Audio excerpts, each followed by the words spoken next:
regardless of the methodology you're using, I want to get into key result areas.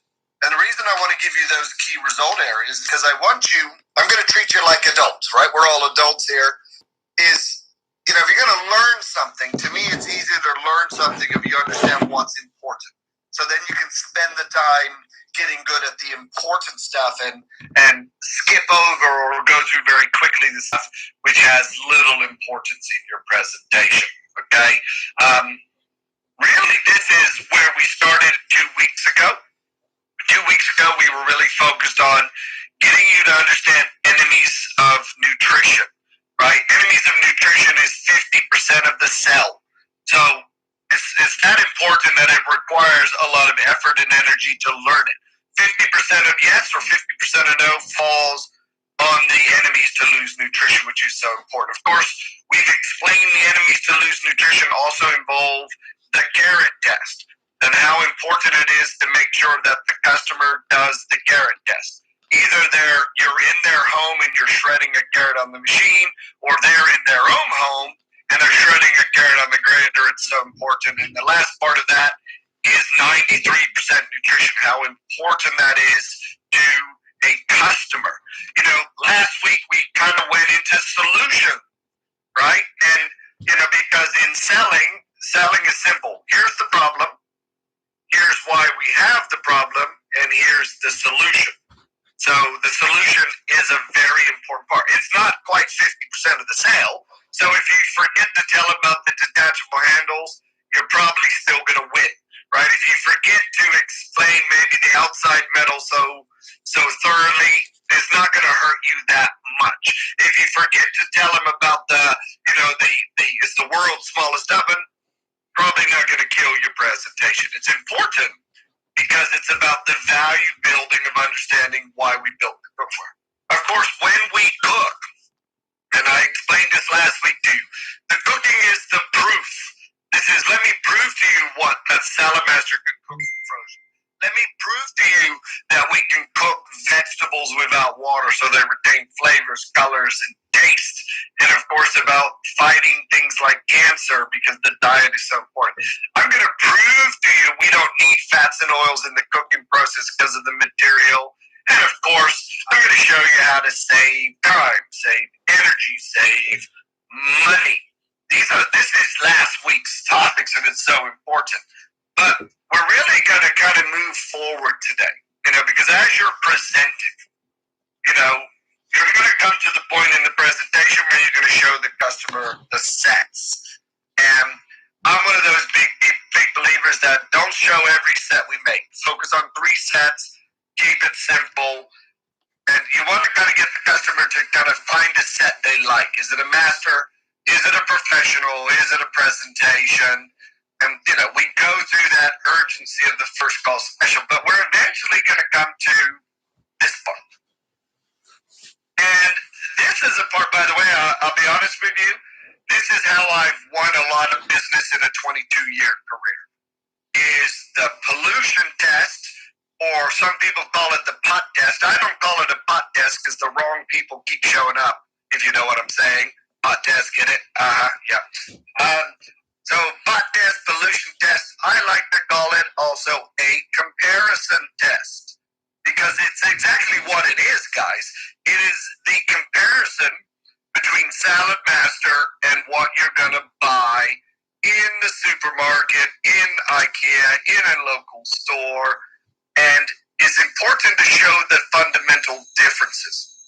By the way, this part of the presentation is really very important. 25% of the sale comes to the pollution test, pot test, or comparison test, whatever you want to call it. And I want to share with you today how to do it and what you got to do, why we do certain things the way we do, okay?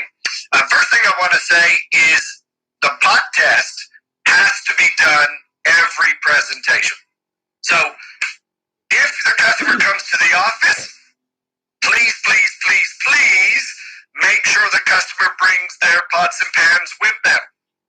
Because if the customer comes to the office and you do a pot test in some pans you have hanging around, it's not their pots, so So it's not personal. The pollution test is personal to the customer. This is the material they use every day to nourish and feed their family. So it is a personal test.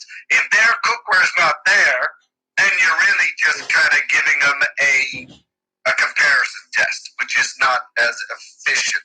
So if they come to your office, make sure they bring their old pots and pans.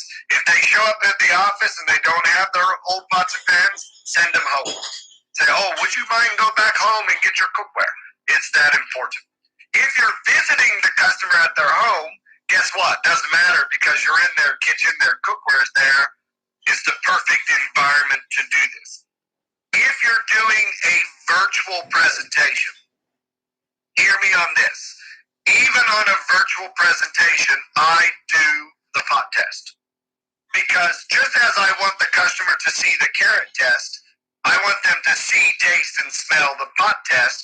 So even if I'm doing it virtually, I still get them to follow the pot test. Okay, so I'm going to talk to you as if we're live in a home tonight, but I want you to understand this is adaptable to every method that you're going to be using. Okay, first thing foremost, when I want to do the pot test, I always want to get the husband or the wife or somebody who does the cooking to help me do the pot test. I always would say, oh man, would you mind helping me in the kitchen for 1 minute? And what I always will do is go into the kitchen, and I always ask the same thing to the host, to the person that's there, the person that cooks. I say, where do you keep your pots and pans? Okay? So remember, it's so important, that question. Where do you keep your pots and pans? Because some people, by the way, do me a favor, just mute your phone. If you got your phone off mute, please mute your phone. Please mute, because there's a little background. All right.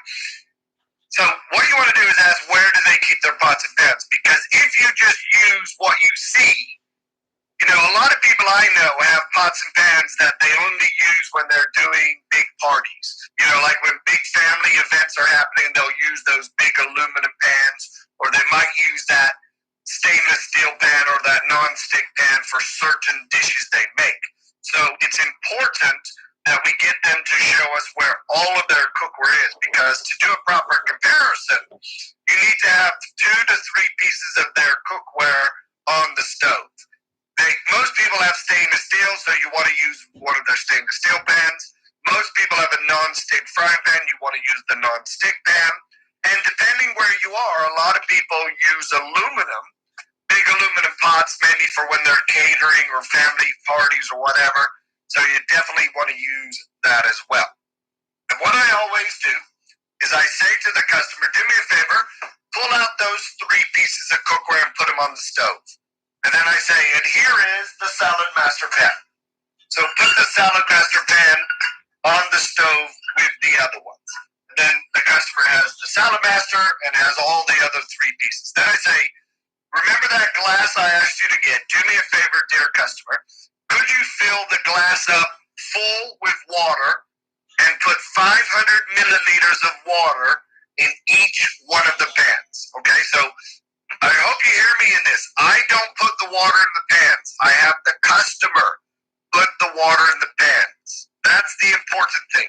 The recipe is 500 milliliters. This glass is roughly 500 milliliters. That's the exact amount of water that I want to put into each one of the saucepans. Okay? Then when the customer puts the water in the saucepan, I say to the customer, would you be so kind to turn the pans on high temperature? Because tonight I want to replicate cooking, and normally when we cook we use high heat, so turn everything on high, including the Salad Master. And they do that. Then I go, now dear customer, what I want to do tonight is I want to show you cooking. I want to replicate the cooking process. See, cooking is chemistry. Every time you cook, there is actually a chemical reaction between the food and your cookware. And by the way, we know this. I was talking to someone yesterday about this, and I was watching some television the other night, and a cooking show came on from the Hairy Bikers. And Marlon and Laura probably know the Hairy Bikers because it's two fat British guys that drive motorcycles and do a lot of cooking shows. And the guy was making stuffed cabbage, which is one of my favorite recipes. And as he was making the tomato sauce to go on the stuffed cabbage, he said, when you make the tomato sauce, use a wooden spoon. And I kind of went, a wooden spoon? And he said, yes, because if you use a metal spoon, the acid in the tomatoes reacts with the metal, and it could turn your sauce kind of metallic-y flavor. And when he said it, I remember being in cooking school in 1989. And when I went to cooking school, we were actually taught when we made tomato sauces to use wooden spoons, because there is a proven thing that the acid in the tomatoes will react with the metal in the spoon, and it could discolor your sauce or put metallic flavor. How interesting. Right? Even today, we're still talking about reactive things, and that's really what it is. See, it's also proven that there is cookware out there today which is reactive. Aluminum is known as a reactive cookware. Copper, iron is reactive. Non-stick is known as reactive cookware. In other words, some of the atoms of that material react with the food, and some of those atoms of that material, be it the metal, end up in the food. Now, by the way, what I suggest you do, I've done a lot of research about this information. You know, if you type in tomato sauce and wooden spoon, you'll come up with hundreds of sites telling you about this metal thing. There's a lot of information out there. And what I want you to understand is this comparison test is not a salad master thing. We didn't invent this test because our cookware does really well. This test we do to show the customer why we use the metal we use. So what I'm telling the customer is cooking is chemistry. Every time you cook, there's a chemical reaction between the food and the cookware. Now, if I was going to make soup tonight, or let's say I make adobo, my favorite dish, right? I love adobo. If I was going to make adobo in the 4 pans on top of the stove, you guys would probably taste the soy, the vinegar, the ginger, the garlic, or whatever ingredients you use in it. That's what you would taste. You know, when we make the chocolate cake, we put the vegetables in. The reason we put the vegetables in the cake is not to get kids to eat vegetables. We put the vegetables in the cake to show you that we can mask the flavor of the vegetables because of the cocoa. And this is why we do the pollution test. The cake is about the pollution test, because the people see us put the vegetables in the cake, but they don't taste them. And the reason they don't taste the vegetables is because of the cocoa.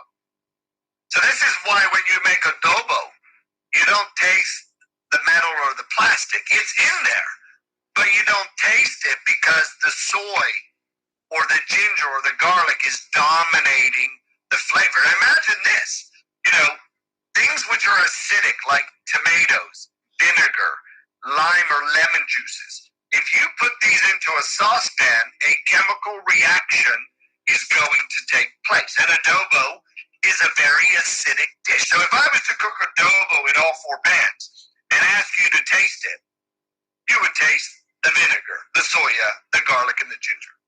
So what I'm doing tonight, dear customers, I'm taking out the flavor. So I'm taking out the soy, I'm taking out the vinegar, I'm taking out the ginger, the garlic, and the chicken, and I'm just putting water into the pan and turning it on high heat.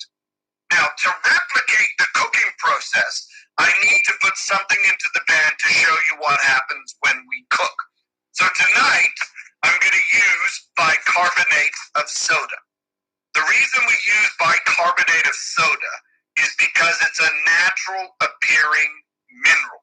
It's similar to the minerals you find in fruits and vegetables. Remember, when you cook, the acids, the enzymes, the salts, the seasonings, the minerals all come out of the food, and they're in the pan. And what happens is every time you cook, there's a reaction between those mentioned things, acids, enzymes, salts, minerals, vitamins, are now reacting with the metal in your pan. So tonight, we're going to go ahead and simulate the chemical reaction. We're going to just put a little bit of bicarbonate of soda in each pan. So do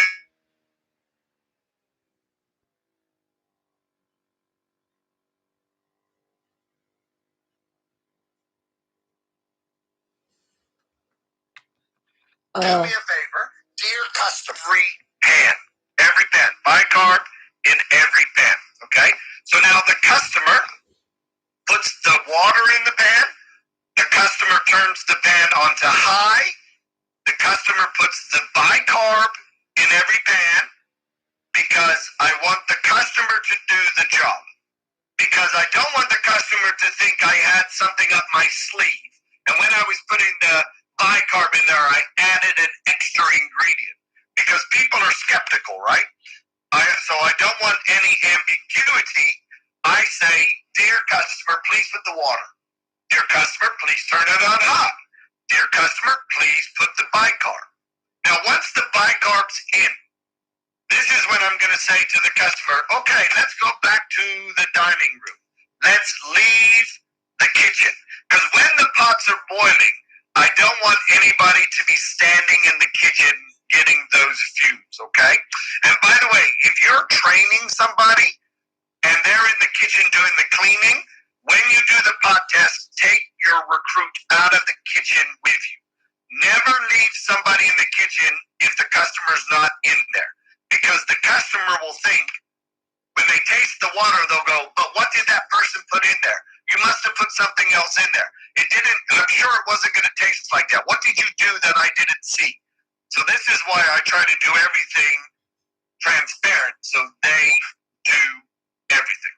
Now, remember, 500 milliliters of water, 1 heaping teaspoon of bicarbonate of soda, and you should let the pans boil for 5 minutes. Now remember, wait till the pan is boiling before you start the 5 minutes. It needs to boil, then 5 minutes starts, okay? Now, at this point, while I've got 5 minutes, I want to explain the page that you see in front of you to the customer. Now, when you see this page, I know a lot of people, they always ask me, they say, why do we talk about iron when the customer doesn't have an iron pan? Why do we talk about glass when they don't have glass? Should we only talk about the pans they use? And the answer is no. The reason we do this page is to show the customer the history of cookware. See, ladies and gentlemen, before we had pots and pans, we were cavemen and women, and we would cook on fire with sticks and stones, right? But at some point, modern man, and I'm not talking about gender, I'm talking about species, decided to create pots and pans out of clay and iron. The first pots and pans that were ever made were made out of iron. By the way, if you ever see any historical pictures, you'll probably see they used to have big open fires, and they had these big iron pots that were suspended by chains above the fire. And they used iron because it could handle the heat coming off the natural fire. What they did in these big pots is they would put meats in there, vegetables in there, water in there, and they would make soups, or what really stews were the first dishes cooked. And by stews, I mean just a big dish of meats, vegetables, and whatever went in there. Now, imagine all of those ingredients, acids, enzymes, minerals, salts, vegetables, all in these big iron pots with big heat underneath them. See, every time they were cooking in iron pots, iron was coming into contact with the food.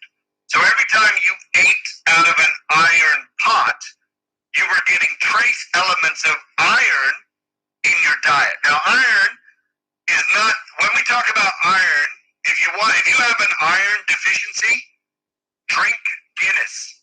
That's a healthy iron deficiency. If you have an iron deficiency, don't cook in an iron pot. That's not the iron you need in your body, right?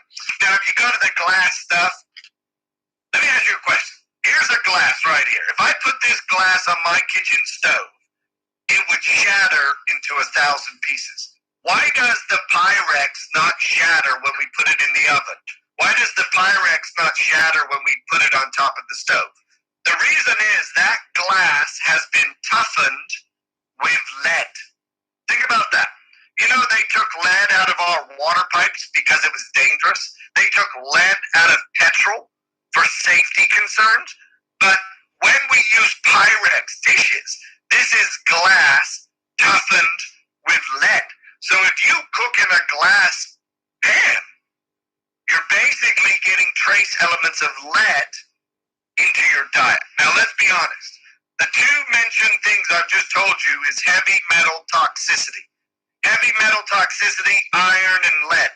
These are not elements you need in your body. The problem is, if you use iron and lead or glass to cook, when you're cooking, you're getting trace elements or atoms of that material seeping into your food. Now, that's the old history. Let's talk about modern history. You know, it was really in the 30s where they started mass producing aluminum cookware. Aluminum was discovered by accident, right? Aluminum is clay, which is electrified. So aluminum is a very, very soft metal. Aluminum is a reactive material. If you cook tomatoes in aluminum, you are going to get a very dangerous chemical reaction between tomatoes and aluminum. But it's the same. It doesn't matter. Maybe you're not using tomatoes. Maybe you're using vinegar. Maybe using acid like lime or lemon juice. Ladies and gentlemen, cooking is chemistry. Every time you cook, the acids, the enzymes, the salts, the minerals come out of the food, and they're now attacking the material in your pan. A chemical reaction takes place every time you cook. If you've got aluminum, and by the way, most of us have grown up using aluminum cookware. Aluminum is not clean, right? If you ever scrubbed an aluminum pan before, you're going to notice that the water starts to turn black or gray. If you've ever had an aluminum pan and you take a clean white tea towel to wipe it out, you're going to see the black and gray on the tea towel. That's because it's a very soft metal. And that's why non-stick was created. You know, non-stick was another accident, right? Non-stick is a poly, who is a petrochemical. See, non-stick is not a layer of plastic. Non-stick is a coating of plastic. It actually comes out of a spray gun. So non-stick pans aren't glued plastic to the pan.